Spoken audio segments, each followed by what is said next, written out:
Hello everyone and welcome to the next lecture of the states of matter. For today we are going to take a look into the hydrogen bonding, different characteristics of gases, thermal energy and its relationship with the intermolecular forces, and followed by some laws concerning with the gases. So as we start with this particular lecture, there is a lot to discuss, a lot to understand. We'll start a lecture with respect to the hydrogen bonding.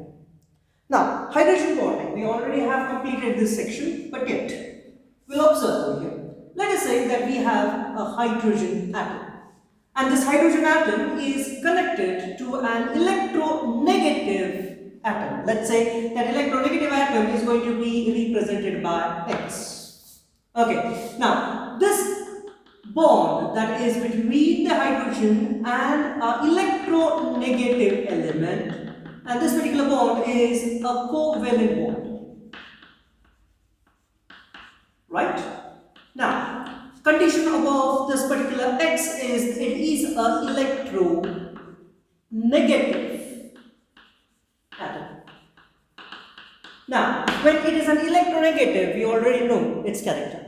The character of an electronegative atom is such that it withdraws, it drags the shared pair of electrons between the hydrogen and this particular electronegative atom towards itself, right? So therefore, whatever the electrons that we have, the electrons actually which are being shared between these two are dragged towards the more electronegative atom. As a result of which, this electronegative atom over here develops a partial negative charge. At the same time, this hydrogen over here develops a partial positive charge. This concept we already know. Now, let's first understand what are the electronegative atoms which when connected to hydrogen develops a hydrogen bonding. Electronegative atoms such as, we can consider nitrogen, we can consider oxygen, we can consider fluorine, chlorine, such kind of species. Okay, now, when it is going to be bonded by the help of covalent bond with an electronegative atom, this particular molecule, whatever the molecule that we have of this hydrogen connected to electronegative atom, has an influence on the molecule which is on the side, which is in the neighborhood of it.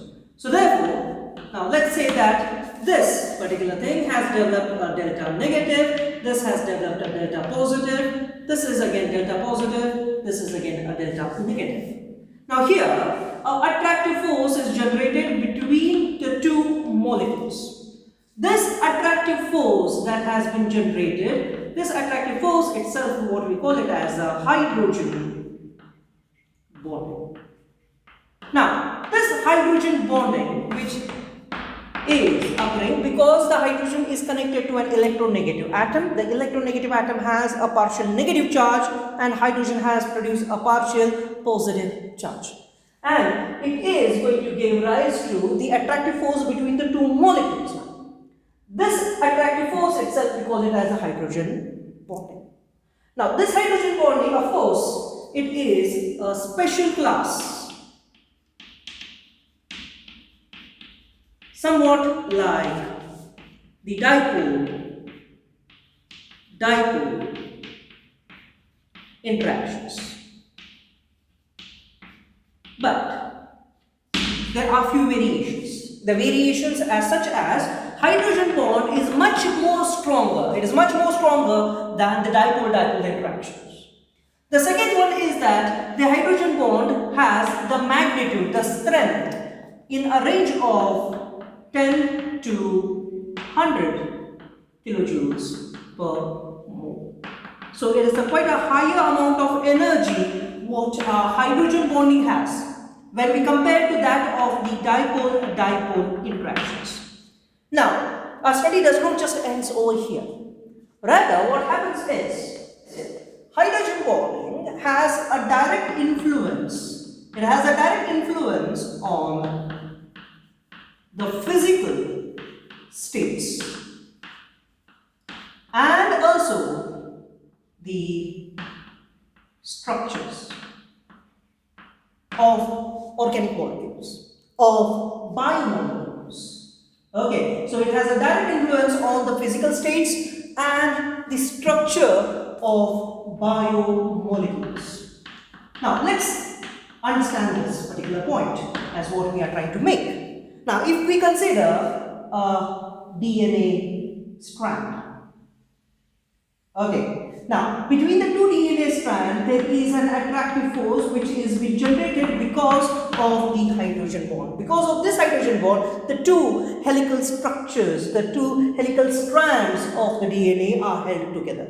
Okay, so your hydrogen bond has a direct effect on the physical state as well as the structure of a biomolecule such as the DNA here.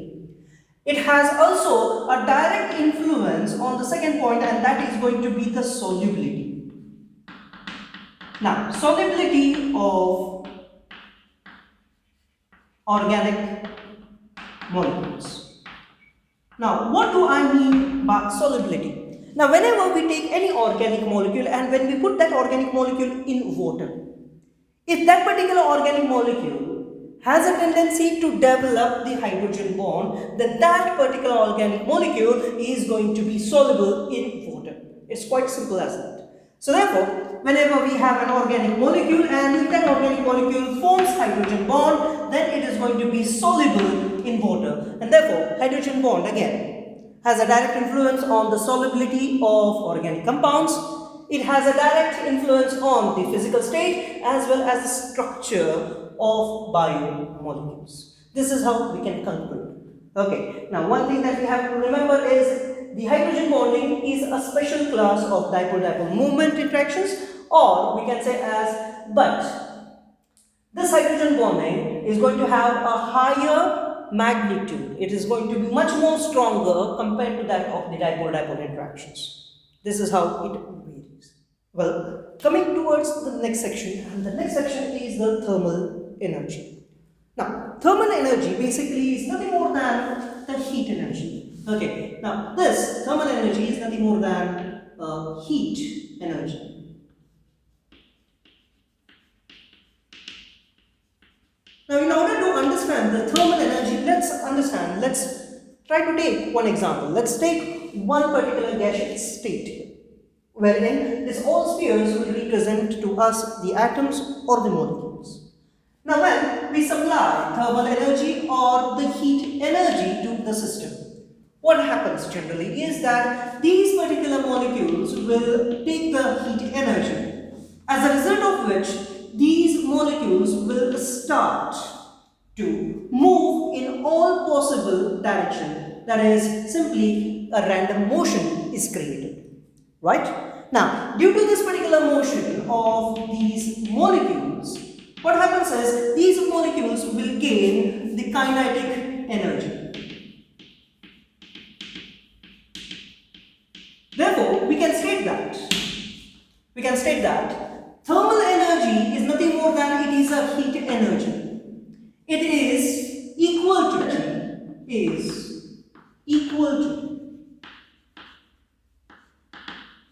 the average kinetic energy of the molecules. Now, thermal energy is nothing more than it is a heat energy, and it is equal to the average kinetic energy of the molecules which are involved in that particular state. Right? Now, here we need to understand certain things. Now, this particular molecules, what we have, these molecules will start moving in all possible directions when we supply heat energy or when we supply thermal energy. This movement is called as the thermal motion. So, the thermal motion is nothing more than the motion of the molecules when we supply the heat energy or when we supply thermal energy. Now, due to this, what is going to happen? All these molecules will start moving in all possible directions, due to which the volume increases. Okay, there is an expansion in volume. This expansion in volume is called as the thermal expansion.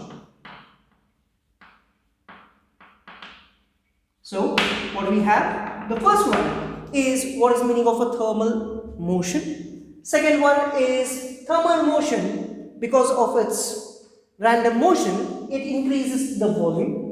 As the volume increases, it's nothing more than the expansion, and that expansion we consider it as a thermal expansion. Now, in all the three states, there are two forces which act simultaneously. Okay, now these two forces which are acting simultaneously are the intermolecular forces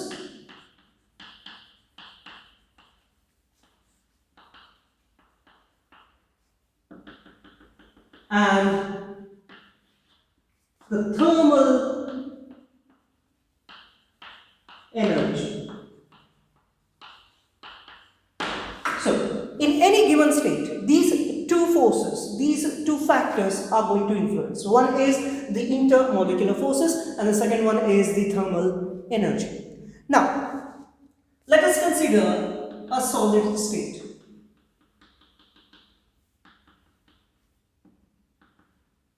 Let us consider the solid states, and let's say that these are the atoms which are present in the solid state.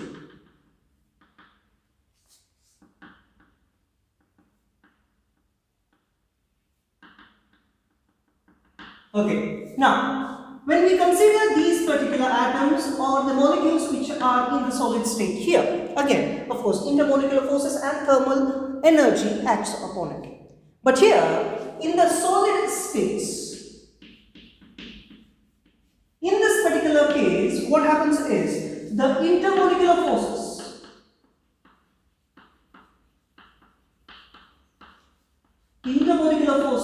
are quite very strong. As a result of which, what will happen is that this intermolecular forces will try to get all the molecules arranged. These particular intermolecular forces will see that all these particular molecules are attracted very well to each other. It will tend to bring all the molecules close to each other. Okay, at the same time, here in this case, the thermal energy of the solid states, of course, is quite very less, or we can call it as it's quite very weak in this case. So naturally, what happens is thermal energy tends to see that the molecules are far apart as possible, while the intermolecular forces will see that these molecules are as close as possible. Okay, so two opposite forces are acting in all the three states of the matter. Now here, if we consider, let's consider a gaseous state. Let us say that these are molecules which are present in the gaseous state. Now what happens here is that these particular molecules, of course, they are going to have again the intermolecular forces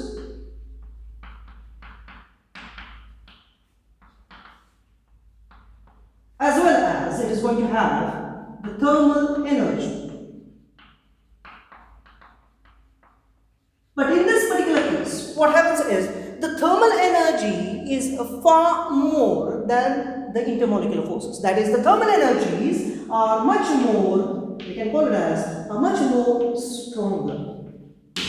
As a result of which, what will happen is these molecules will tend to keep away from each other, while the intermolecular forces in the gaseous state are weak. This is a condition as what we see in the gaseous state.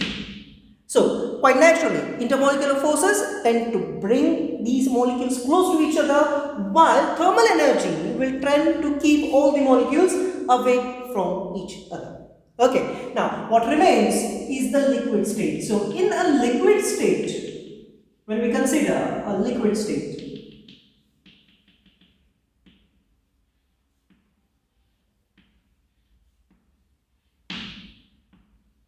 okay, when we consider a liquid state, so here the intermolecular forces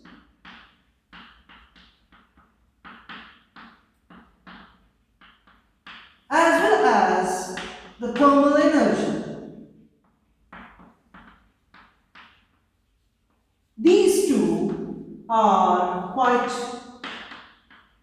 intermediate.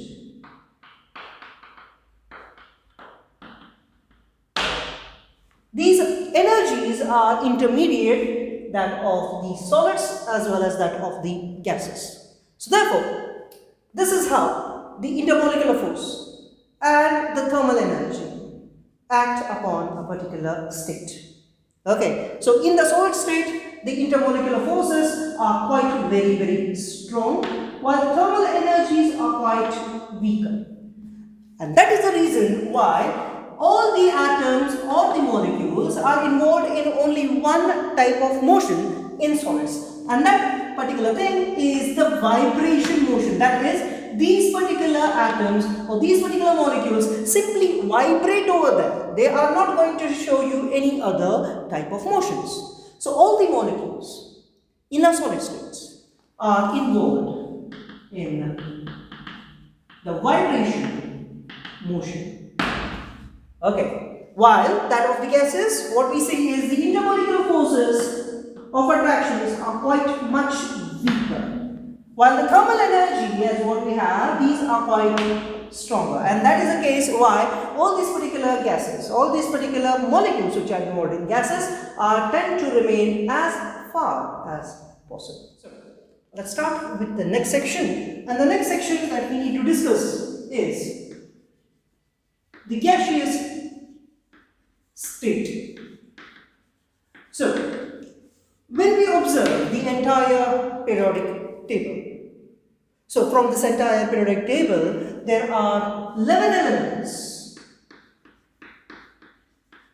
These 11 elements exist in the gaseous state at the normal conditions. At the normal room temperature, they do exist in the gaseous states. Those are, namely, first one we have is the hydrogen, followed by nitrogen, oxygen, fluorine, chlorine, neon, argon, krypton, xenon, and radon.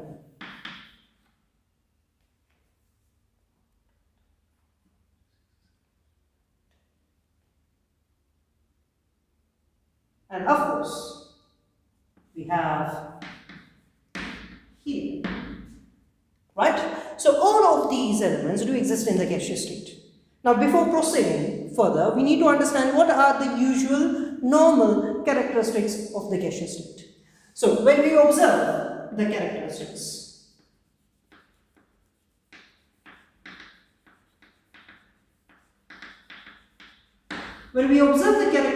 the first thing that we have to understand is that these particular gases do mix spontaneously. Now, in order to understand that, let's consider that, let's say this is one cylinder. Let's say this is a cylinder. Let's say this is a cylinder of the gas A, and it has been connected to a particular valve, and this has been connected further to a chamber. Now, the other end of this chamber is of course connected to, let's say, the another cylinder.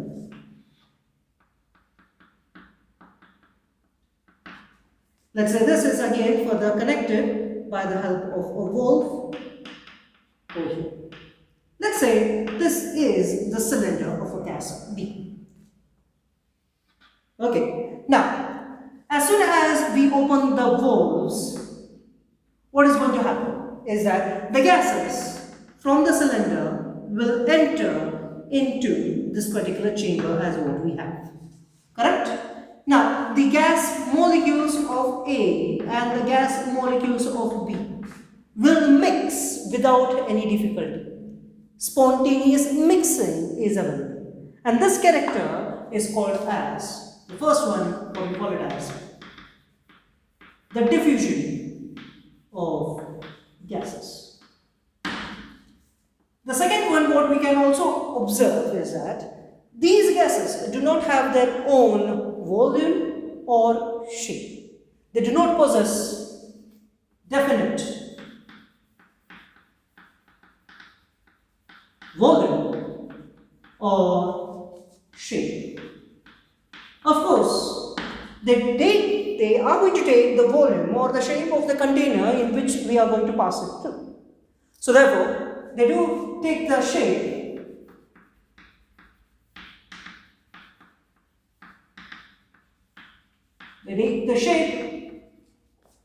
and they occupy the volume of the container in which they are passed.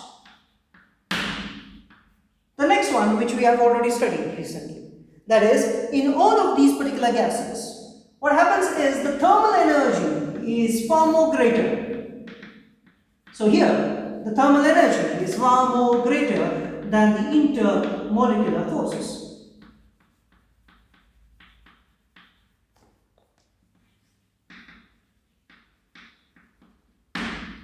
The next one, what we can understand is that these particular gases have very, very low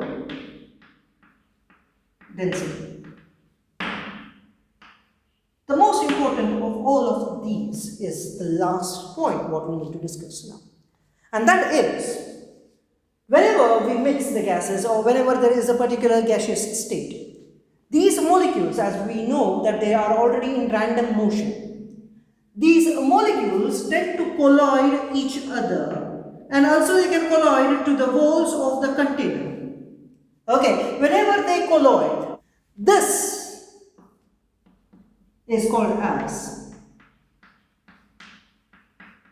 perfectly elastic collision. That is the point. Now, moving forward with respect to the gas laws. So, when we observe the gas laws, we come across the first section, and that is called as the Boyles law. Now, in order to understand the Boyles law, first let's consider that we have a cylinder. Okay, now let's say that this represents a cylinder.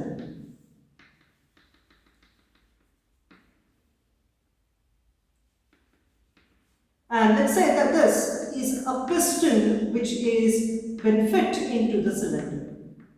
Let's say this is a piston, that what we have now.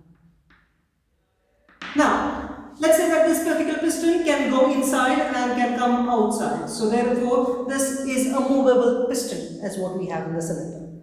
And let's say that we are going to take over here into the cylinder a fixed amount of a gas. So let's say this is the gas as what we have here. Alright. Now, a simple phenomenon as what we know is that as we increase the pressure on this particular piston, of course the piston moves down. As this particular piston moves down, what is going to happen? The volume of this gas, what we have inside, that volume of the gas goes on decreasing. Correct? So, as pressure increases, volume decreases. But this entire procedure has to be carried out at a constant temperature. So, Boyle's law is stated as, for a given mass of gas at the constant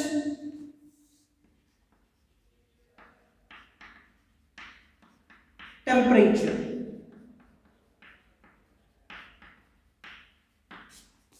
the volume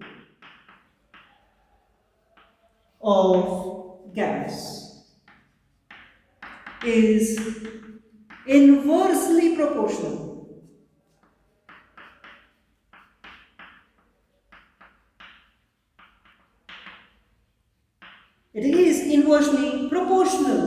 to the pressure. So quite simple, as you increase this particular pressure, the volume of the gas what we have taken inside the cylinder actually decreases. Correct. So is inversely proportional to the pressure. So this is a statement of the Boyle's law. So when we convert this particular statement into its mathematical expression, we can say that the volume is inversely proportional to pressure, but this is a condition at the constant temperature. Correct. Now, when we try to remove this proportionality symbol, we can write it as V is equal to, let's say K1 into 1 over P. Now, where K1 is going to be the constant. Okay, now therefore, taking into consideration P into V is equal to K1.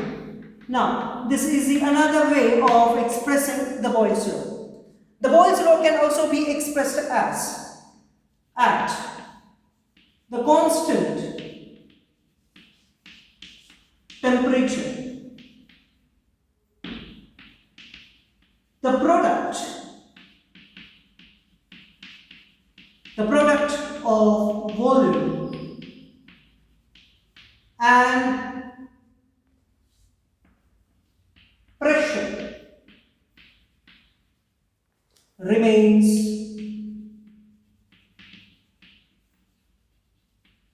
constant. So this is another way of expressing the same Boyle's law. Now, taking into consideration of this particular Boyle's law, and let's try to plot a graph.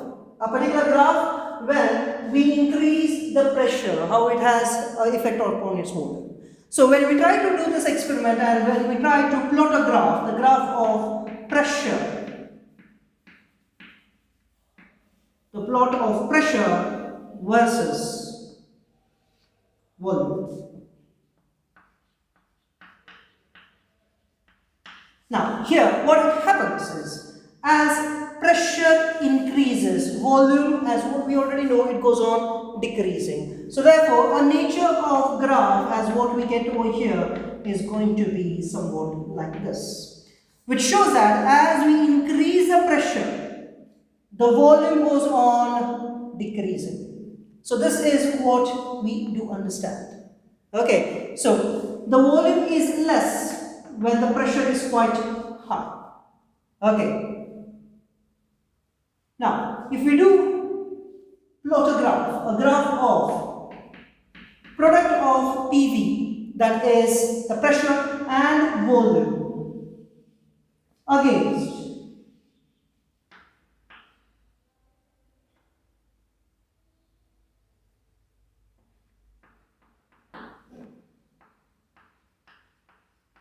so what we have is here, the graph is going to be giving us a straight line with the slope is equal to 0.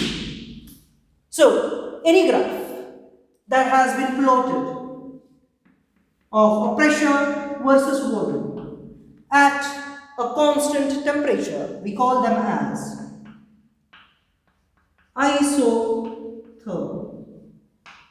So isothermal is nothing more than the particular graph which has been plotted between pressure and the volume. Then that particular graph we call it as the isotherms. Okay. Now, when we do plot one more graph, a graph of, let's say that we have pressure here and we have taken against 1 by V. Now here, what happens is we are going to get a straight line, but this time the straight line passes through the origin. And this is a nature of a graph when we plot pressure versus 1 over volume.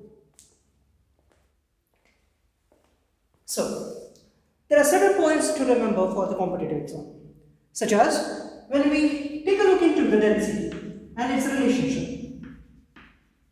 So, density is equal to the mass over volume. And that is nothing more than, we can write it as m by d. So therefore, can we say that d is equal to m over v?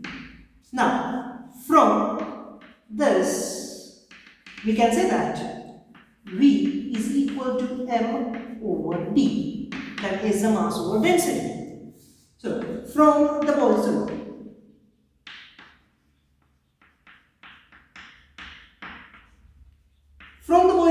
can we say that it is pressure into volume is equal to K, that is a constant, right? Now, substituting V, therefore we have, substituting the volume term, can be written down as pressure into mass over density is equal to K. So therefore, taking over here, pressure into mass over K is equal to density. Can we say this? Now, try to understand that the mass of a given volume of the gas is constant. K of course is constant. Therefore, constant and constant. Therefore, can we write it down as pressure is directly proportional to density. So therefore, we need to understand that the pressure of a given mass of gas is directly proportional to its density, and that is what it is telling us. Okay, now proceeding further with the next law, and the next law that we need to understand now is going to be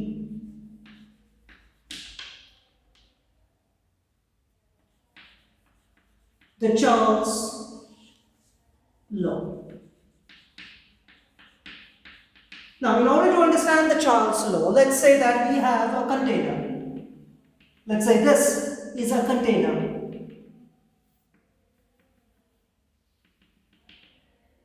And this is the piston.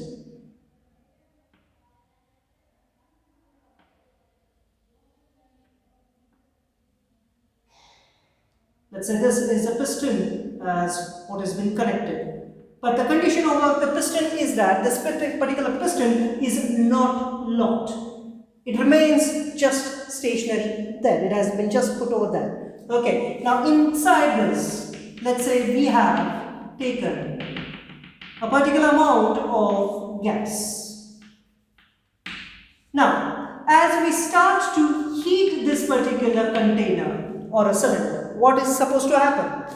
The heat energy is transferred to these gaseous molecules, as a result of which these gaseous molecules will colloid in all possible directions.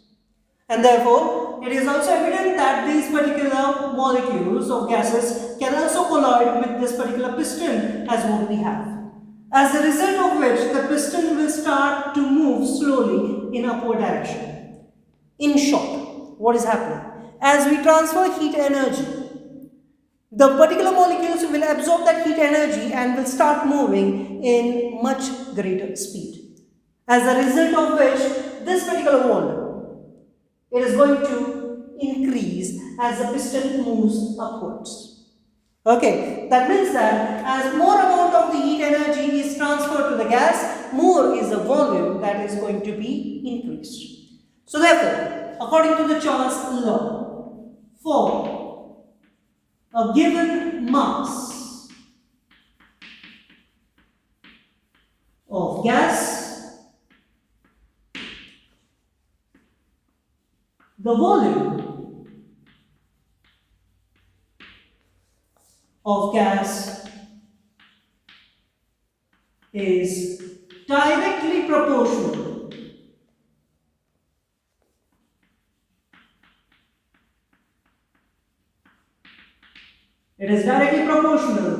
to the temperature.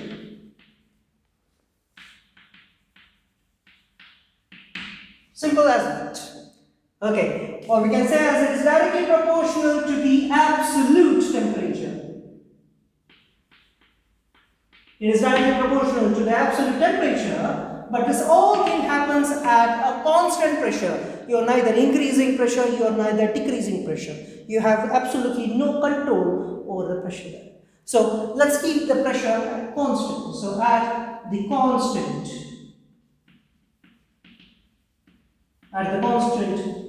pressure. So when we have this, let's convert this entire statement into the mathematical expression. So therefore, we can say that volume of the gas is directly proportional to the temperature. Or we can write it down as V is equal to K into T. Right?